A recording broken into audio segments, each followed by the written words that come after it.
US के president Donald Trump जब से अपने न्यू प्रेसिडेंसी में आए हैं, 43rd प्रेसिडेंट जब से वो बने हैं यूएस के, से लगातार उन्होंने मेक अमेरिका ग्रेट अगेन, जो मागा का नारा है, उसको उन्होंने न सिर्फ इन्वोक किया है अपने इलेक्शन रिजल्ट के लिए, बल्कि साथ ही साथ बार बार वो इसको इसलिए भी दोहरा रहे हैं क्योंकि उन्होंने अपनी कॉन्स्टिट्यूएंसी से इसी का प्रॉमिस किया था, और उस प्रॉमिस को पूरा करने के लिए ही वो एक देश दूसरे देश से कोई भी सामान को इंपोर्ट करने के लिए उस इंपोर्टेड सामान के ऊपर जो ड्यूटी लगाता है, जो टैक्स लगाता है, उस टैरिफ को एक तरह से वो वेपन की तरह इस्तेमाल कर रहे हैं। और अब ये तो सिर्फ हम लोग ही नहीं कह रहे हैं, ये तो अब यूरोपियन यूनियन की जो कमिश्नर है उन्होंने भी ये बात अभी वर्ल्ड इकोनॉमिक फोरम के मीटिंग में कहा था कि टैरिफ को वेपनाइज किया जा रहा है। उर्सुला वैन डर लेयन जो नाम है उनका, उन्होंने ये बात कही। इसी के परिप्रेक्ष्य में पिछले 18 सालों से भारत लगातार ये कोशिश कर रहा था कि यूरोपियन यूनियन के साथ उसका एक फ्री ट्रेड एग्रीमेंट हो जाए।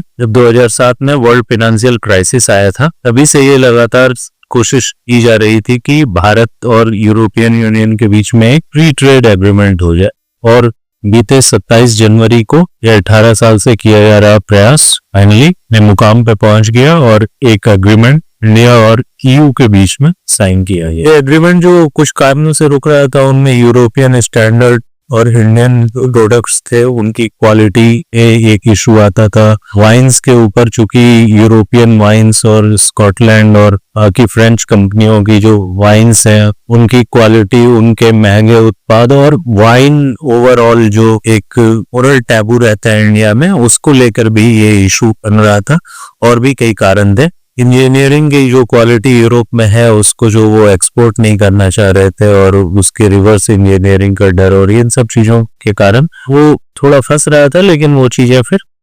चीजें फिर फाइनली सॉर्ट आउट हो गई, ऐसा माना जा सकता है, और ये डील भी साइन हो गया है। ये डील बेसिकली दुनिया के सेकंड लार्जेस्ट इकोनॉमी और फोर्थ लार्जेस्ट इकोनॉमी के बीच में एक फ्री ट्रेड डील है, जिसका इम्पैक्ट बहुत बड़ा होने वाला है, न सिर्फ सेकंड लार्जेस्ट इकोनॉमी यानी कि यूरोप के लिए, बल्कि इंडिया के लिए भी, जो फोर्थ लार्जेस्ट इकोनॉमी है और इमर्जिंग इकोनॉमी है, जो कि एस्पायर टू बिकम थर्ड और सेकंड लार्जेस्ट भी है। इसका एस्पिरेशन बहुत हाई है, इसलिए ये एक मदर ऑफ ऑल डील भी कही जा रही है। ये mother of all deal actually हुआ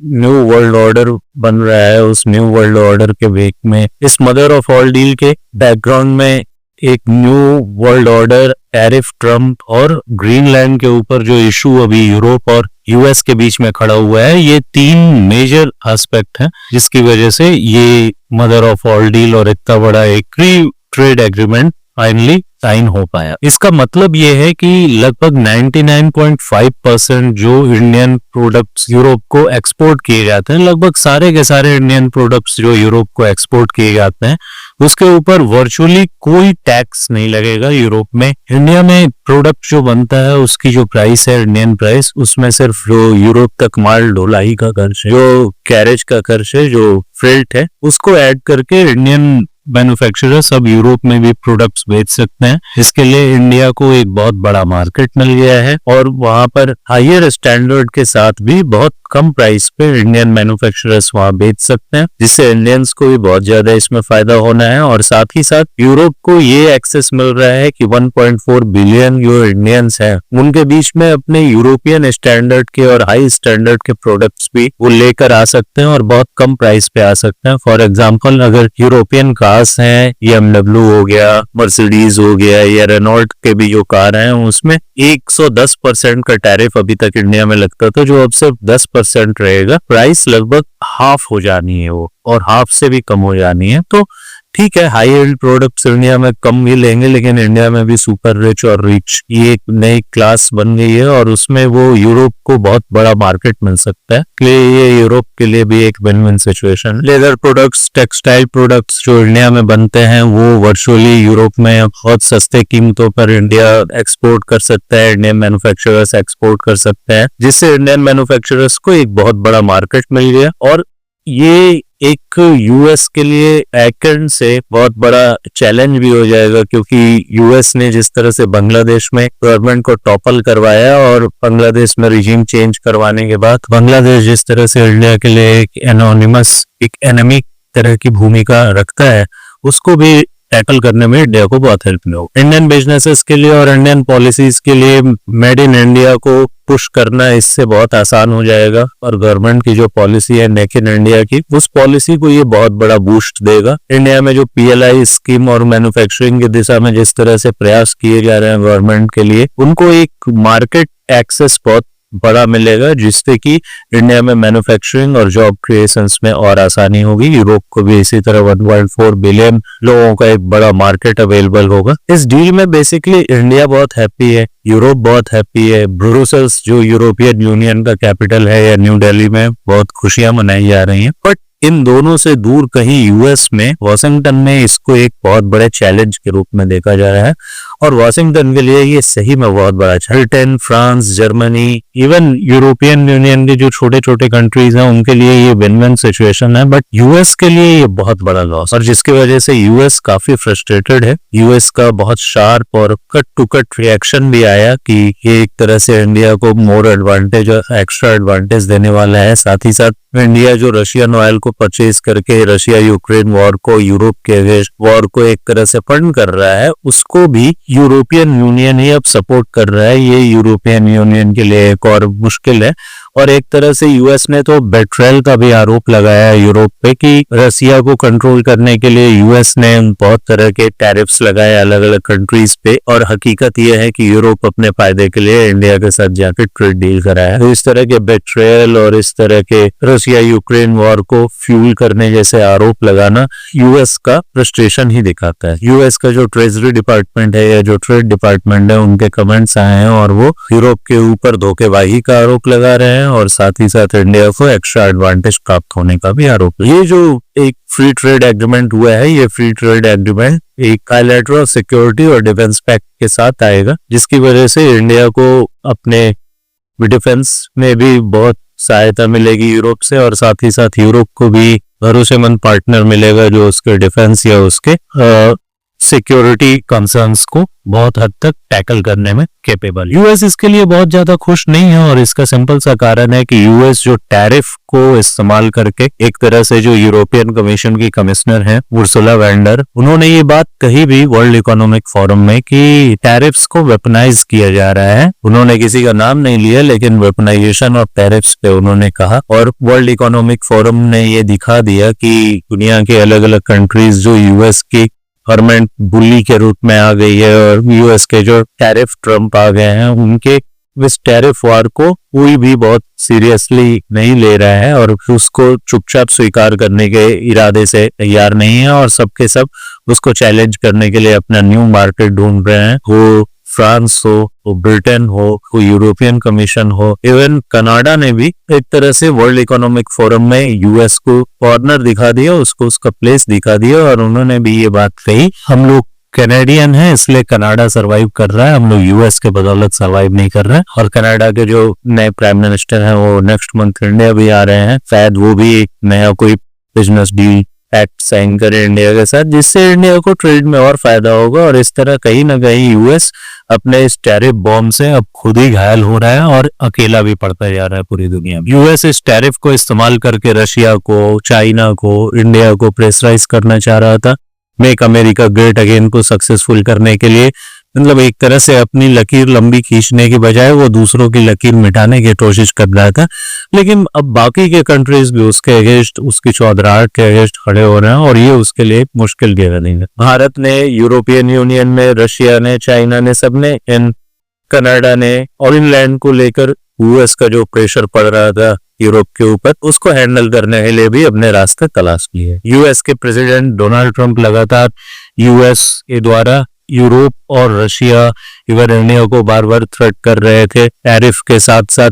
ग्रीनलैंड को कब्जा में कर लेने की बात वो लगातार कर रहे थे, और अब इस पे किसी न किसी तरह का कंट्रोल जरूर आएगा इस पैक्ट के साइन होने के बाद। क्योंकि सेकेंड लार्जेस्ट इकोनॉमी यूरोप और फोर्थ लार्जेस्ट इकोनॉमी इंडिया के बीच ये पैक्ट है, तो इसका इकोनॉमिक असर बहुत ज्यादा होगा, और वो असर यूएस के टैरिफ्स को बहुत हद तक फायदा है। यूएस की आज के डेट में हालात ये हो गए हैं, और यूएस का टैरिफ बॉम्ब, टैरिफ को लेकर वो इतना एक तरह से साइकी के हद तक हो गया है कि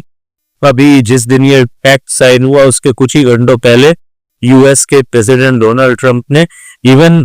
कोरिया के ऊपर, साउथ कोरिया के ऊपर भी 10% एक्स्ट्रा टैरिफ की घोषणा कर दी। डोनाल्ड ट्रंप ये कह रहे हैं कि कोरिया यूएस के साथ नया बिजनेस डील करने में बहुत समय लगा रहा है। यूएस के प्रेसिडेंट ही इंडिया के ऊपर टैरिफ भी लगा रहे हैं और इंडिया यूएस के बीच में ट्रेड एग्रीमेंट हो रहा था, उसको भी कहीं ना कहीं वही उसको डीरेल करने में भी लगे हुए हैं। अभी हाल ही में यूएस के एक सेनेटर हैं एड क्रूज, उनका एक ऑडियो लीक आया है जिसमें उन्होंने कहा है कि बार बार या तो मार्को रूबियो या फिर जो वाइस प्रेसिडेंट है जेडी वेंस या फिर एक आध केसेस में तो इवन डोनाल्ड ट्रंप ने भी जो ट्रेड डील होना था इंडिया के साथ उसको वो ही डीरेल करने की कोशिश कर। अब वो कितना सही है कितना गलत है ये अलग बात है, लेकिन इस तरह की बातें निकल के तो आ रही। वर्ल्ड इकोनॉमिक फोरम में सारी की सारी वर्ल्ड ने एक तरह से यूएस को आईना दिखाने की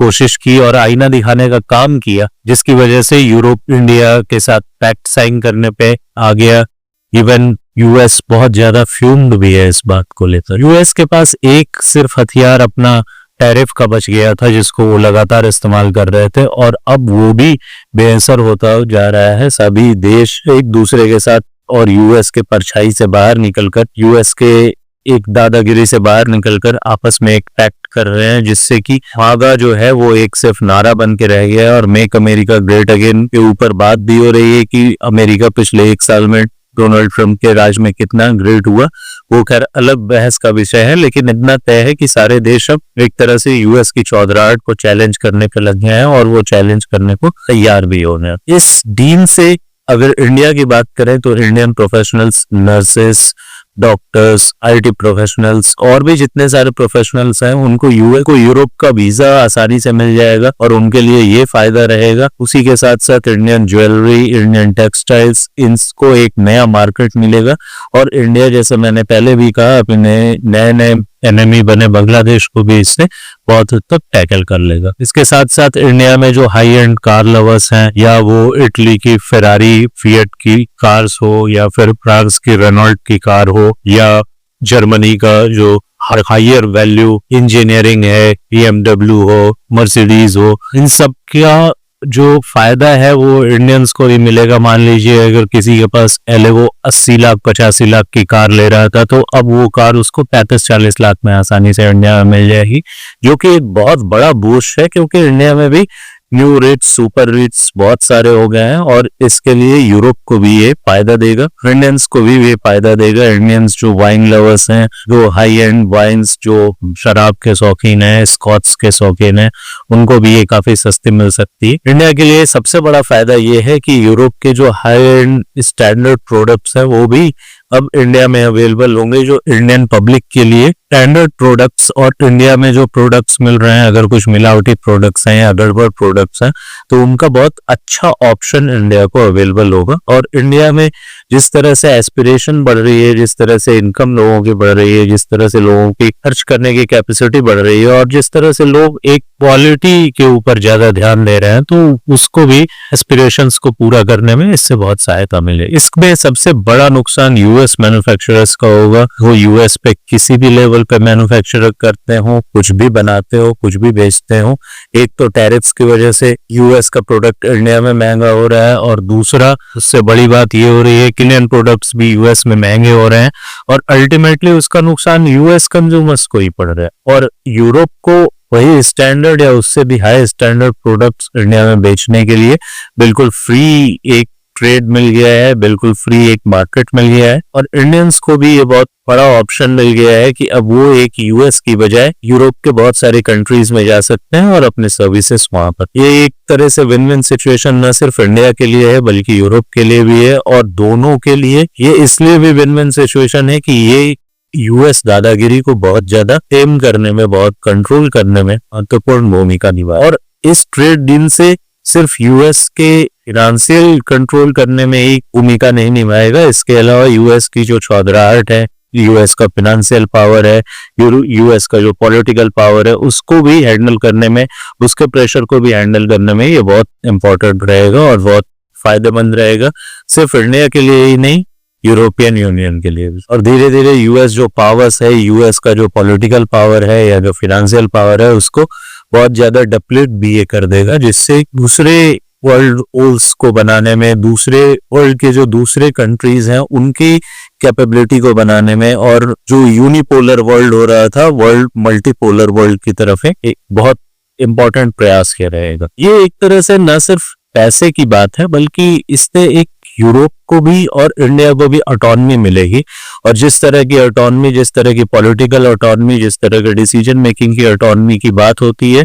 वो न सिर्फ एक बात रह जाएगी बल्कि ये सही में साबित भी होगा और ये सही में इन कंट्रीज को अवेलेबल भी होगा। इससे यूएस की जो दादागिरी है, और यूएस जिस तरह से पॉलिटिकली, फिनेंशियली सबको कंट्रोल करना चाहता है और हर देश को अपने अनुसार चलाना चाहता है, हर वर्ल्ड बॉडी को अपने अनुसार चलाना चाहता है, उसमें भी बहुत सहायता मिले। इससे न सिर्फ यूएस को कंट्रोल करने में सहायता मिलेगी बल्कि इंडिया अपने आप को वर्ल्ड में और स्ट्रांगली असर्ट कर सकता है। इंडिया ये दिखा सकता है कि we can buy Russian oil, even we can process that Russian oil and sell it to Europe, and also we can have a deal with Europe. हम लोग यूएस को चैलेंज करते हुए भी, यूएस के लगातार धमकियों के बावजूद, यूएस के लगातार प्रेशर के बावजूद अपनी ट्रेड पॉलिसीज को, अपने फॉरेन पॉलिसीज को अपने अनुसार पूरी तरह फ्री होके चलाएंगे, और यूएस